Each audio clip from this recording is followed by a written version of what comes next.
नमस्कार मित्रांनो, माझं नाव प्रतीक गाडव, मी करतो वावरून कुक्कुटपालन. मित्रांनो, आज आपल्या पक्ष्यांचा 7वा दिवस आणि आज आपण आपल्या पक्ष्यांना लास्टचा डोस देणार आहे. तर आपण तो कशा प्रकारे देणार आहे तर इकडे बघू शकता. आपण फीडर आणि लिंकर हे सगळं पाण्याचे भांडे, खाद्याचे भांडे सगळे बाहेर काढून घेतलेले आणि पाणी भांडे धुवून वगैरे सगळे घेतलेले. त्याचं कारण असं की आपण अर्धा तास आपण त्यांना पाणी खाद्य सगळं बंद करून घेतलेलं आहे. आणि आता त्याच्यानंतर आता तुम्ही इकडे बघू शकता हे आपण सगळे पक्षी ह्या साईडला शिफ्ट करून घेतलेले आणि इकडे साईडला जाऊन मोकळी ठेवलेली. त्याचं कारण असं की आता इथं आपण ह्या साईडला एक पक्षी घेणार आणि इकडे लस करून इकडे सोडणार. अशा प्रकारे आपल्याला कळतो कोणता पक्षी आपण लसीकरण केलं आहे. तसं इकडे आता तुम्हाला दाखवतो. हे आता नर्सर आणि त्याचसोबत ही लासोटाची 1000 डोसची बाटली, अशी आपल्याकडे अजून एक बाटली. आपण अशा 2 बाटल्या 1500 पक्ष्यांना आपण लसीकरण करून घेणार आहे यांचा. तर इकडे बघू शकता. आता आपण आणताना हे बघा, हे सगळं बर्फात आणले. त्याचं कारण असं की हे औषधाला कायम गारवा लागतो.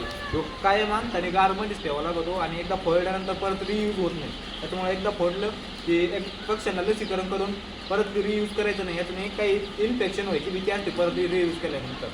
त्यानंतर आपण आता त्यासाठी लसीकरण करण्यासाठी हे असे ड्रॉपर, अशा प्रकारे ड्रॉपर वगैरे यूज करणार आहे. आणि ते एकदा यूज केल्यानंतर गरम पाण्याने धुवून काढून घ्यायचे आणि परत स्टोअर करून ठेवायचे. पुढच्या वारीला परत हे ड्रॉपर यूज करता येईल, त्याला काही अडचण येत नाही. आता इकडे बघू शकता आपण कशा प्रकारे लसीकरण मिक्स करणार आहे दाखवू.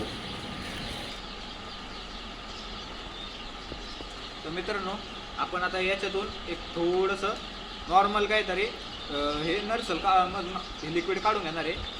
आणि आता हे नर्सल नावाचं लिक्विड आपण हे 1000 पक्ष्यांच्या डोसमध्ये ही पावडर फॉर्म आहे. आपण याच्यात हे लिक्विड फॉर्म मिक्स करून देणार आहे, जेणे काय होईल की ती पावडर फॉर्मची पण लिक्विड फॉर्ममध्ये प्रोव्हाइड होऊन जाईल.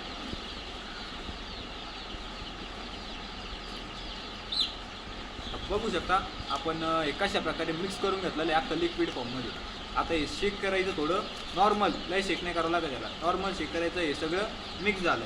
आता त्यानंतर आपण हे मिक्स झालेलं लिक्विड, ही पावडर मिक्स झाली, लिक्विड झाली. आता ही पावडर आपण याच्यातून घ्यायची आणि परत त्या बाटलीत टाकून द्यायचं, म्हणजे नर्सलमध्ये टाकून द्यायची.